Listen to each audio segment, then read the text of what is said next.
শেখ হাসিনা প্রধানমন্ত্রীর পদ থেকে পদত্যাগ করেননি। রয়টার্সকে দেয়া এক সাক্ষাৎকারে এমনটি দাবি করেছেন শেখ হাসিনার ছেলে সজীব ওয়াজেদ জয়।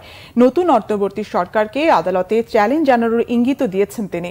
শুক্রবার ওয়াশিংটনে রয়টার্সকে দেয়া সাক্ষাৎকারে জয় দাবি করেন শেখ হাসিনা একটি বিবৃতির মাধ্যমে পদত্যাগপত্র জমা দিতে চেয়েছিলেন, কিন্তু আন্দোলনকারীরা গণভবন লক্ষ্য করে পদযাত্রা শুরু করলে তিনি পদত্যাগ করার সময় পাননি, এমনকি দেশ ছাড়ার আগে গোছানোর সময়ও পাননি শেখ হাসিনা।